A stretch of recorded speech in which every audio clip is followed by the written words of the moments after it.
Hey loves, welcome back to my channel. If you're new here, my name is Alestra. I'm also the founder of Positive Pathways. That is my HSV support community. If you're interested in community, you're interested in starting your healing journey, or maybe you're actually already started, right? And you just want some support while you go through it. And that can be physically or mentally, right? Click the link in my bio and click where it says join Positive Pathways Healing Discord. Love to see you there. Let's talk about oral, sex. And if you're wondering, are you the only one who's concerned if you can still receive or give oral while having HSV? You're not. I probably get asked that in regards to sex the most common question. Yep, definitely the most common question. So let's break that down. So we have HSV1, which is commonly oral. However, you can get it around your genitalia, okay? Now you have HSV2, which is commonly genital herpes, but you can also get that orally. It's far less common, but it happens, right? Let's talk about transmission rates, right? This is what people are concerned about.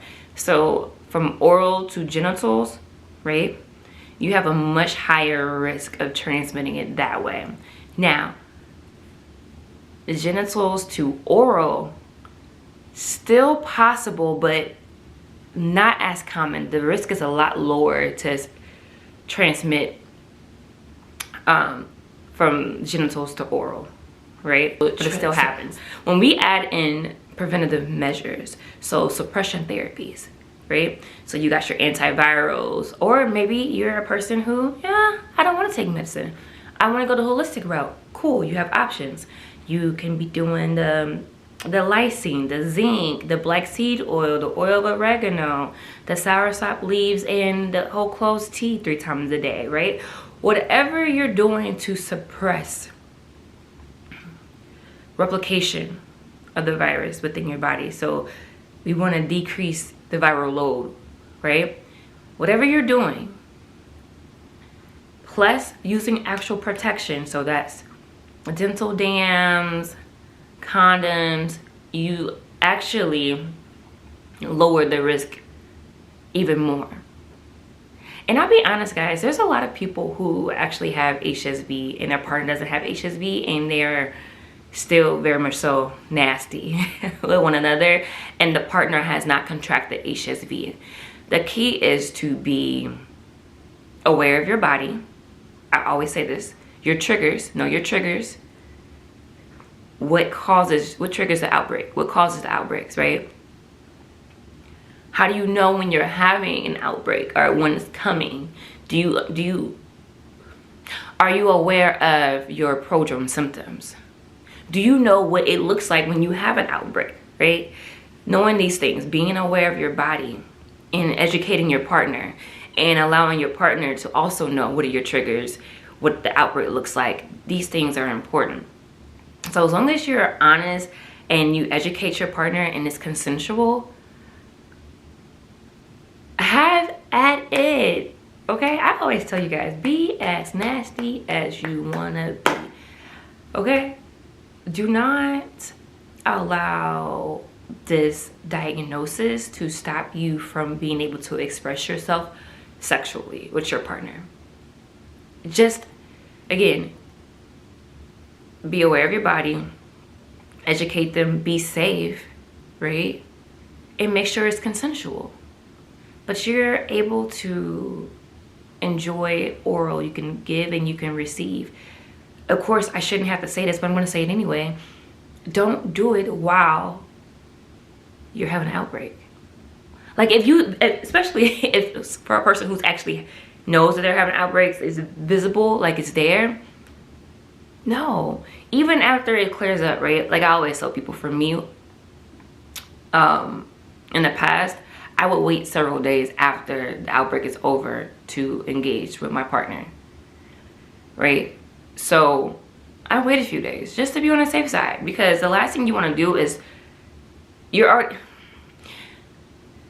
whenever we are doing anything intimately with another person, there's always a risk, right? Don't forget that. But if I can mitigate that risk by taking preventative measures, then I'm going to do that. So remember, oral to genital, higher risk. Genital to oral, a lot lower risk, less common, but it can happen, right? Just make sure you're not visibly like having an outbreak. Make sure you're not experiencing the tingling, the burning, the pain, the nerve pains, the fatigue, right? The constant headaches. Like, make sure you're not having any of your symptoms, and then enjoy. Just let them know, like, hey, I'm cool. Like, and if they want to check you out and scope the scene, allow them to do so, right? Allow them to do so. Also too, for people who have oral herpes, right? HSV1 in the oral area. Before you guys start to lock lips with people, please disclose. I just wanted to say that, just in case someone didn't know. Please disclose. Please. It would be the best thing for you to do, because oral herpes is actually more commonly spread than genital herpes. Right? So we want to, before we start, tonguing someone down, hey, by the way, I like you, I like where this is going, but I need to let you know that I have HSV1. That's it. That's all. Make it simple. Don't think too much about it. Just let them know. Okay? But yes, you can engage in oral STX. You can have that.